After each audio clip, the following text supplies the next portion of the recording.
Très brièvement, quelques lignes de Prévert. De bon matin sur la route de Vence, si par heureux hasard vous rencontrez le train de 3 grands rois qui partent en voyage, sachez qu'ils vont à la Galerie des Mages. C'est un petit poème qui s'intitule « Balade sur le mont Chave » de Prévert, la Galerie des Mages étant le nom initial de la galerie créée par Alphonse Chave. Dans le monde artistique, il y a les artistes, et puis il y a ceux qui sont dans l'ombre, qui les découvrent, qui les rencontrent, qui les exposent, qui les font découvrir à des amateurs d'art et à des collectionneurs, qui les accompagnent parfois pendant des années ou des décennies. Nous avons la chance, à Vence, de compter une galerie unique, qui n'a jamais suivi les modes, les tendances, qui a creusé son sillon en toute discrétion, avec pour toute boussole sa passion exigeante des artistes et des coups de cœur successifs. Une galerie dont le parcours est une aventure d'une incroyable richesse et qui, avec 3/4 de siècle d'existence, s'avère l'une des plus anciennes de France. Une galerie à ce point reconnue que le Centre Pompidou lui a consacré un hommage en 2019 dans le cadre de l'exposition Galerie du XXe siècle. Il revenait au musée et à la ville de Vence de rendre hommage à son tour à la Galerie Chave, 27 ans après l'exposition qui lui avait déjà été consacrée en 1995. Dans le prolongement de l'exposition Jean Dubuffet que nous avons présentée cet été et cet automne, le moment nous a semblé venu de façon naturelle. Je tiens ici à remercier du fond du cœur Madeleine Chave pour cette collaboration amicale pendant tous les mois de la préparation, Jacques Chave qui nous accompagne aussi, Philippe Piguet qui a assuré en dialogue constant avec Madeleine le commissariat de l'exposition, Gilles Vernus, adjoint aux arts et à la culture, qui a lui-même lié avec les Chaves des liens de proximité suite au don de l'une des presses au lycée Matisse, ainsi que toute l'équipe du musée et celle des différents services de la ville qui nous aident pour la mise en œuvre des expositions.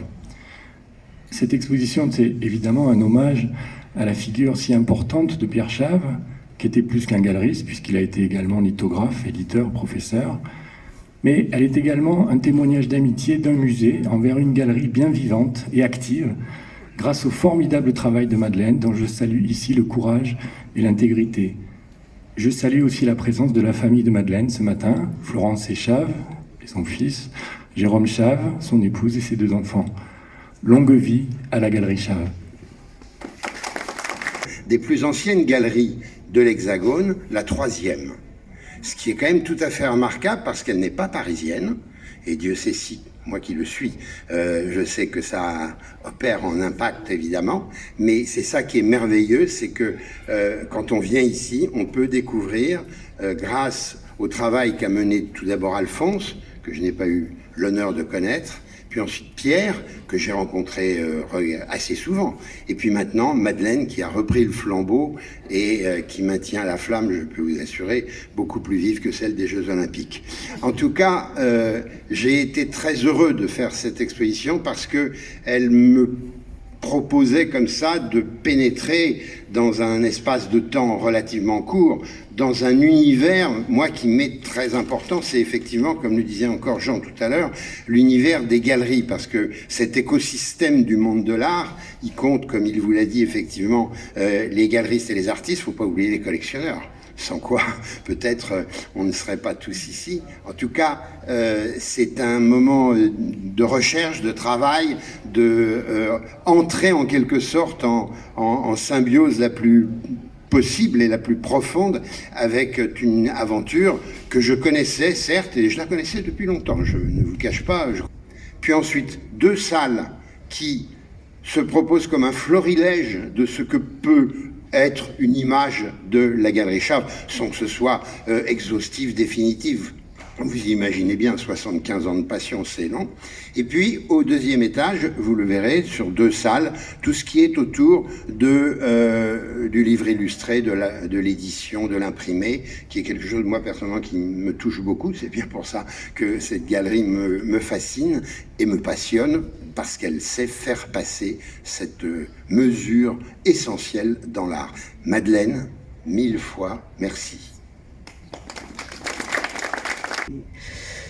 Toutes les facettes de cette galerie qui, comme le disait Philippe, est une galerie à multiples facettes parce que aussi bien des personnes célèbres l'ont traversé, Dubuffet le premier, et puis Max Ernst qui a été un grand ami de Pierre Chave et qui a été très très important pour la carrière de Pierre Chave, et puis Georges Ribet-Mondeseigne, Prévert, et puis aussi tous nos amis artistes, dont certains sont présents ici, Verbena, d'autres malheureusement qui nous ont quittés, Michel Roux qui était un des amis intimes de Pierre, et je ne peux pas faire la liste de tout le monde, mais notre galerie, ça a toujours été un échange permanent avec les artistes et c'est pour ça que nous y trouvions un intérêt.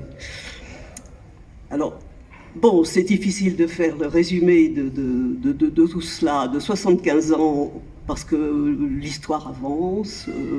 Il fallait garder l'esprit quand même. On a essayé au décès d'Alphonse Chave, le décès de Pierre surtout, et tous les élus municipaux qui sont ici présents, ainsi que vous tous qui êtes venus me soutenir et qui m'avez soutenu beaucoup depuis 2 ans, depuis le décès de Pierre. Voilà, je vous remercie tous.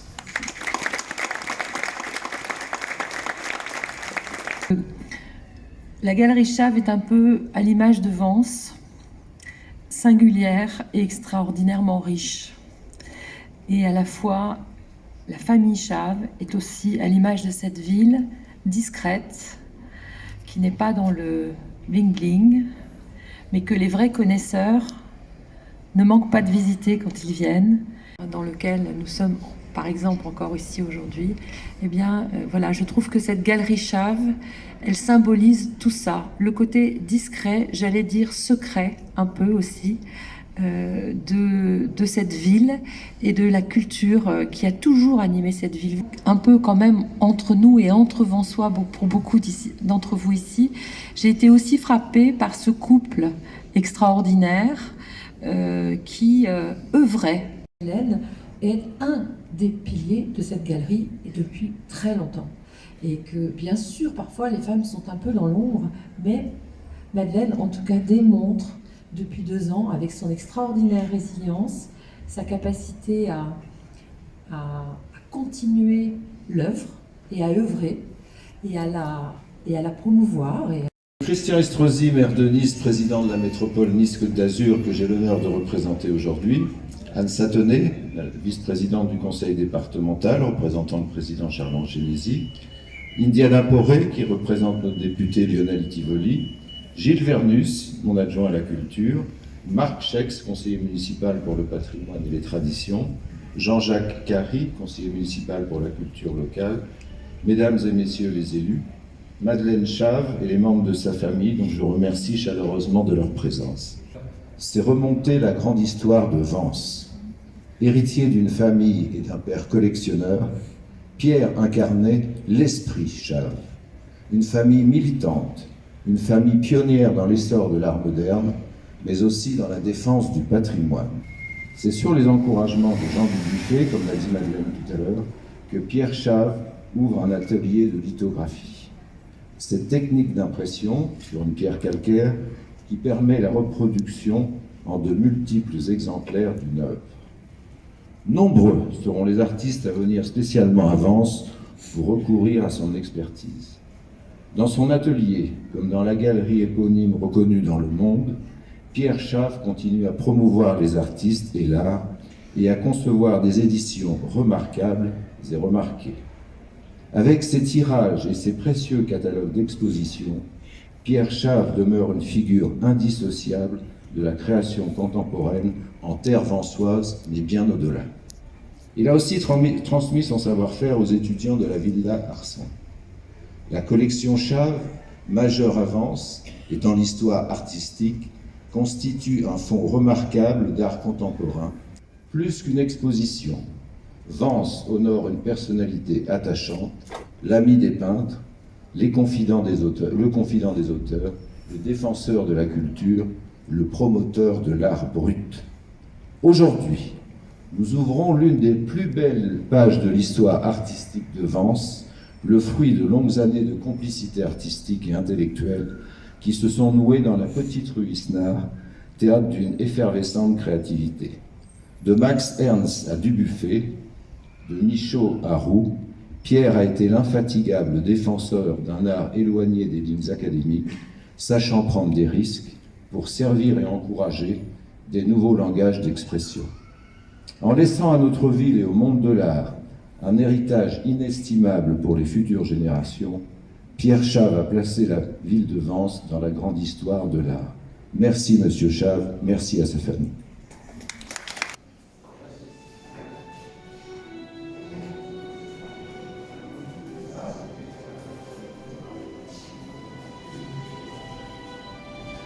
Non pas être exhaustif, c'était pas possible, mais de choisir un certain nombre de pièces extraordinaires, le Chessac est incroyable, on connaît bien Chessac, mais là est vraiment le Aloïse, figure essentielle de l'histoire de l'art brut, une femme qui était née au XIXe siècle, c'est une pièce très intéressante. Ce tableau me paraît très intéressant parce qu'il acte bien la variété à la fois des motifs, du sujet, et des techniques, un dessin de Max Ernst, une peinture du Buffet, et une œuvre très singulière de Man Ray. Je mets au défi ceux qui connaissent Man Ray de reconnaître un Man Ray d'emblée, c'est pas évident. Voilà, c'est ça qui m'intéressait, et puis ça faisait l'articulation célébrée à Bobo. Et il m'a dit, mais c'est fou que vous parliez de Garbus, parce que justement, on avait parlé de Garbus avec la RLP, donc voilà, ces connexions magnifiques se retrouvent. Donc voilà pour la salle Alphonse Chave, chaque salle étant avec une magnifique photo de la personne concernée sur l'assistance des canons académiques. Et surtout, je ne connaissais pas vraiment, qui s'appelle Kovac, et qui est un magnifique objet totémique dans cette qualité d'art brut, irrésistiblement, que défendait la galerie. Ça a été souligné. C'est vrai que le travail, moi ce qui me fascine dans cette galerie, c'est que vous faites une visite, si c'est votre première visite, vous ne vous direz jamais. Et ça c'est pour moi la vertu de l'art, c'est que l'art ne doit pas nous laisser indemnes. S'il nous laisse indemnes, c'est qu'il y a quelque chose qui est raté, c'est aussi simple que ça. Il faut que l'art nous bouscule, nous interpelle, c'est un petit trésor. Qui relie en fait en quelque sorte, qui assure à la culture d'être toujours lié à quelque chose d'originel. C'est ça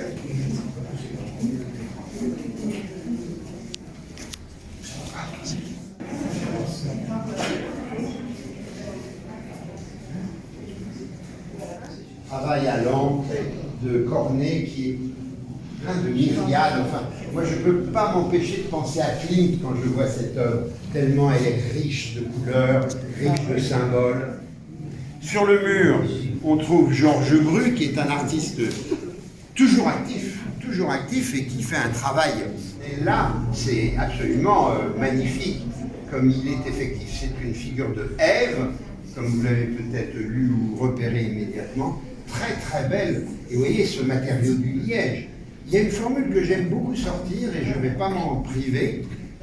Les futuristes italiens disaient toujours qu'il n'y avait pas de sujet noble et de sujet ignoble. Moi je dis il n'y a pas de matériaux nobles et de matériaux ignobles. Tout est possible pour un artiste. Et comme Madeleine est un peu aussi comme moi, je ne le cache pas, fan de tout ce qui est traces d'artistes, on les conserve précieusement, même si comme ça, ça ne pourrait pas ne pas paraître important. Mais regardez si c'est beau, la lettre, le petit poème de Prévert, la lettre de Gaston Chessac à Pierre Chave, qui est magnifique. C'était un coup de cœur pour nous aussi, quand même. Ah oui, c'est une pièce absolument remarquable. Absolument remarquable. Cabinet de dessin d'art graphique je pense que j'ai mis quelque chose qui va rester un peu longtemps. Je l'espère en tout cas. Ça, c'est un peu mon secret. Et ça, j'ai passé comme monsieur le maire. Oui.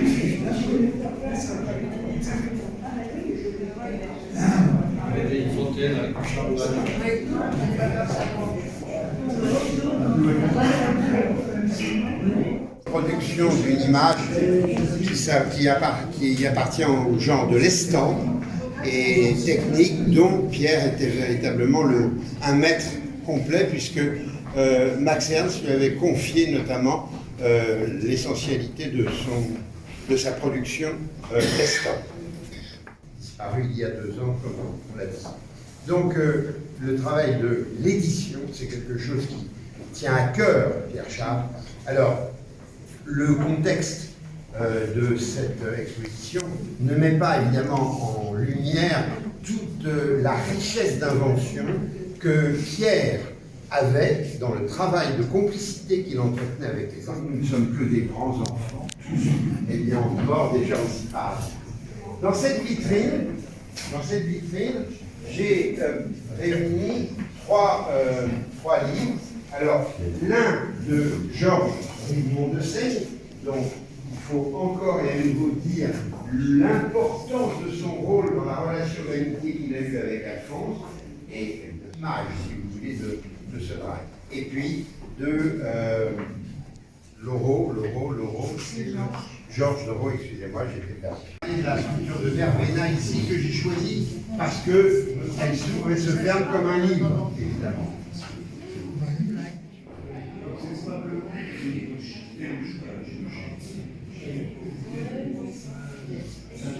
Voilà.